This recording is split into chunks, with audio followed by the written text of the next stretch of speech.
تم مجھ سے کہو مجھے امام کی نصرت کرنی ہے، کوئی وظیفہ بتائیں، کوئی یہ نہیں، کچھ نہیں کرو، فنڈامنٹلز پہ جاؤ، اصولوں پہ جاؤ۔ کیا کروں اصولوں میں؟ نماز وقت پہ پڑھو، جھوٹ مت بولو، مکاری مت کرو، اصولوں پہ جاؤ، پیچیدگیوں پہ مت جاؤ۔ تم کہو آقا صاحب مجھے یہ تو دنیا میں نہیں چلے گا، دنیا اتنی آگے گئی ہے۔ بھائی وہ اتنی آگے گئی ہے، پیچیدگیوں میں گئی ہے نا۔ تم اپنی سادگی میں دین پہ عمل کرو، امام تمہارا ساتھ دیں گے۔ سادہ رہو، سچ بولو۔ پیچیدہ لوگ کیا کرتے ہیں؟ جھوٹ کے 25 بہانے نکالتے ہیں، یہ توریہ یہاں پہ جائز ہو گیا، یہ ہو گیا، یہ جائز ہو گیا، وہ ہو گیا، وہ جائز ہو گیا۔ بندے خدا، تم پیچیدگیوں پہ عمل کر کے دین کا بیڑا غرق کر رہے ہو۔ یہ دین ختم ہو رہا ہے اس طرح سے، کوئی پیچیدگی کی ضرورت نہیں ہے۔ ہم تقریر کرنے جائیں گے نا، ہم ایسے ہاتھ یوں کریں گے، ہم یوں کریں گے، ہمارا یوٹیوب پہ یہ ہو جائے گا، بس اس کا مطلب ہے خدا نہیں ہے یہاں۔ کچھ نہیں کرو، خدا کے لیے تقریر کرو۔ ایسے لباس پہنوں گا، میں یوں کروں گا، میرا ہیئر کٹ یہ ہونا چاہیے، میرا ماما یوں ہونا چاہیے، میری ٹوپ، اس کا مطلب ہے خدا نہیں ہے۔ کام خدا کے لیے کرو، خدا کے لیے کرو۔ کیا مطلب ہے؟ بھائی جو دین نے ABCD کہی ہے نا، الف بے پہ، اس پہ عمل کرو۔ دین کیا بولتا ہے؟ دین یہ کہتا ہے جھوٹ مت بولو، مت بولو۔ دین یہ کہتا ہے مکاری مت کرو، کیوں کر رہے ہو؟ دین کی خاطر کر رہا ہوں۔ ارے بھائی وہ دین نہیں مانتا مکاری، تم کیا دین کے نام پہ مکاری کر رہے ہو؟ تم اللہ کے نبی سے پوچھو وہ کیسے چاہتے تھے؟ یہ نقشے انہوں نے قبول کیے تھے؟ نہیں، سادہ کو پسند کرتے تھے۔ جو طبیعت میں سادہ ترین انسان تھے وہ اللہ کے نبی کے قریب ترین انسان تھے۔ عمار یاسر مسجد نبوی بنانے میں اینٹیں اٹھا اٹھا کے لا رہے تھے۔ ہم سب نے اپنے بچپن سے واقعہ سنا ہے۔ ان کو اصحاب نے مذاق کرنے کے لیے کہ یہ بچہ جو ہے بیچارہ بہت زیادہ انرجیٹک ہو کر جوان کام کر رہا ہے، تو اس کے اوپر اینٹوں کا بوجھ زیادہ لاد دیا۔ سب لوگ 4 اینٹیں مثلا لے جا رہے تھے، اس کو 6 ڈال دیا، اور بیچارہ پیچھے جا رہا ہے، پیچھے جا رہا ہے، لیکن وہ اینٹیں لے کے جا رہا تھا کہ نہیں میں تو مسجد بنانی ہے، اللہ کے نبی نے کہا ہے۔ اللہ کے نبی نے دیکھا، کہا تم نے کتنا بوجھ اٹھایا ہوا ہے؟ تو اس نے کہا کہ اللہ کے نبی آپ کے صاحب نے مجھے مار دیا، اینٹیں اتنی میرے اوپر ڈال دی ہے۔ کہا نہیں تمہیں یہ نہیں ماریں گے، تمہیں ایک باغی گروہ مارے گا۔ اللہ کے نبی عمار یاسر کو پسند کرتے تھے، کیوں؟ سادہ آدمی تھا، طبیعت میں سادہ تھا۔ اچھا ہمارے یہاں سادے کی قدر ہے؟ ہمارے یہ آدمی احمق ہے، یہ ہمارا دیہاتی ہے، اس خاطر دین ہمارے ہاتھ سے نکل گیا ہے، چونکہ ہم ہوشیار ہو گئے۔ اب میں تم کو ایک بات کہوں گا، بندے خدا کا واسطہ ہوشیاری بند کر دو، ہوشیاری نہیں چاہیے، سادہ کام کرو۔ وہ ایک بندہ تھا، وہ کسی علاقے میں امام جمعہ کا بیٹا تھا، امام جمعہ کا انتقال ہو گیا۔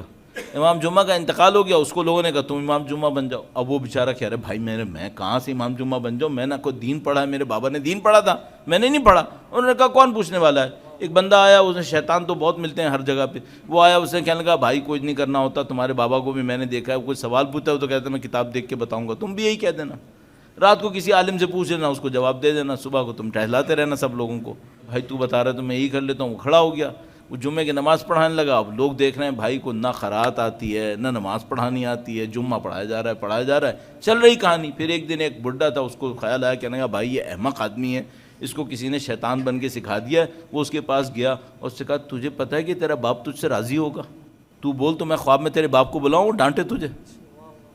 اس کے تو حشر بگڑے۔ اس نے کہا مجھے کیا کرنا چاہیے؟ کہنے لگا اس سے پہلے کہ یہاں پہ پٹائی لگے بھاگ جا یہاں سے، نہیں تو نے ڈرامے کر لیے، اب اگر بچنا ہے نا تو یہاں سے بھاگ جاؤ۔ اس نے کہا بات تم صحیح کہہ رہے ہو، چونکہ اگر میں یہاں رکا نا تو یہ لوگ مجھے کہیں نہ کہیں جمعہ پکڑاتے رہیں گے، دین بچانے کا راستہ یہ ہے کہ میں بھاگ جاؤں۔ گیا ایک مدرسے میں، آ گیا مدرسے میں، خاموشی سے بیٹھ گیا، وہاں پہ روتا تھا بیچارہ کہ میں دین سیکھوں، کیا کروں۔ اللہ نے آسمان سے فتح باب کر دیا۔ اس مدرسے کے پرنسپل کے پاس آیا اور کہنے لگا کہ آپ مجھے فلاں کتاب پڑھائیں۔ میں کیوں پڑھاؤں؟ کہنے لگا اگر آپ مانتے ہیں کہ امام نے کوئی حکم کیا ہو تو آپ کے لیے کیا ہے کہ آپ یہ کتاب پڑھائیں۔ وہ ڈر گیا کہ واقعاً اگر امام نے کیا ہی ہو تو میں کہیں مشکل میں نہ پھنس جاؤں، تو وہ کتاب پڑھانے لگا۔ اب اس کے پاس ٹائم تھا نہیں، اس نے جو ٹائم دیا وہ ظہر سے پہلے کا ٹائم تھا، جو وہ اپنے اہل خانہ کے ساتھ بیٹھتا تھا۔ تو اہل خانہ نے دیکھا کہ 25 منٹ 30 منٹ ہمارے ساتھ بیٹھتا تھا، اب یہ بھی ایک کوئی بچہ آ گیا، پتہ نہیں کیا بول رہا ہے، امام نے کہا ہے۔ انہوں نے کیا کیا، ایک دن اس کی کتاب چھپا دی۔ استاد کے پاس پڑھنے کے لیے آیا، کتاب چھپی ہوئی، کتاب غائب۔ استاد نے کہا بیٹا آج تو کتاب نہیں ہے، تم چلے جاؤ بعد میں آنا۔ وہ چلا گیا۔ پھر ہر 2-3 دن کے بعد کتاب غائب۔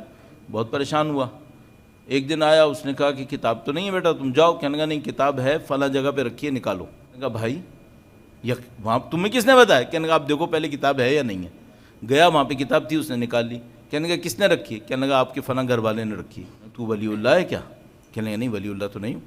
کہنے لگا تجھے کس نے بتایا؟ کہنے لگا جس نے کہا تھا کہ ان سے پڑھنا ہے. اللہ اکبر. پرنسپل صاحب کی تو حالت خراب ہو گئی. انہوں نے کہا بھیا یہ انہوں نے بتایا تھا؟ کہنے لگا انہوں نے بتایا. کہنے لگا پھر ایک کام کرو، میں تمہیں بتاؤں گا کتاب بھی کبھی گم نہیں ہونے دوں گا، ان سے کہو مجھ سے مل لیں ایک دفعہ. کہنے لگا ٹھیک ہے، میں پوچھ لوں گا ان سے. اگلے دن آیا، پوچھا تم نے ان سے؟ کہنے ہاں میں پوچھا. کیا کہا انہوں نے؟ کہنے لگا انہوں نے کہا کہ اگر تم کام صحیح کرو تو ہم تم سے بھی مل لیں گے. کیوں ٹیڑھے کرتے ہو؟ ڈنڈی کیوں مارتے ہو؟ وقت پہ نماز نہیں پڑھتے؟ ہر جگہ لکھا ہے قرآن پڑھو قرآن پڑھو قرآن پڑھو. کسی دن فرصت ہوتی ہے پڑھتا ہے، کسی دن فرصت نہیں ہوتی نہیں پڑھتا. تمہیں قرآن کے لیے فرصت نہیں ہے؟ منہ دھونے کی فرصت کیوں ہے پھر؟ کیوں قرآن کی فرصت نہیں ہے؟ تو بھائی جب ہمارے پاس اصل دین پر عمل کرنے کی فرصت نہیں ہے تو اصل دین کا مالک ہم سے خوش کیسے ہوگا؟ ان کی ہماری کوئی رشتہ داری سے تھوڑی خوشی بننی ہے کہ میں سید ہوں چونکہ اولاد علی ہوں لہذا امام مجھ سے خوش ہوں گے. نہیں، اولاد علی سے خوش نہیں ہوں گے جب تک اولاد علی دین پہ عمل نہیں کرے گی.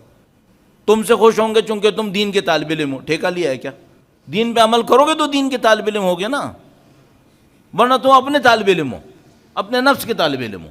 تو بندگان خدا، آپ سے عرض کر رہا ہوں، اپنے لیے عرض کر رہا ہوں، بھائی آپ اور مجھے خدا نے ایک نعمت دی ہے، ایک جگہ دی ہے، ایک مقام دیا ہے، ایک موقع دیا ہے. وہ کس بات کے لیے دیا ہے؟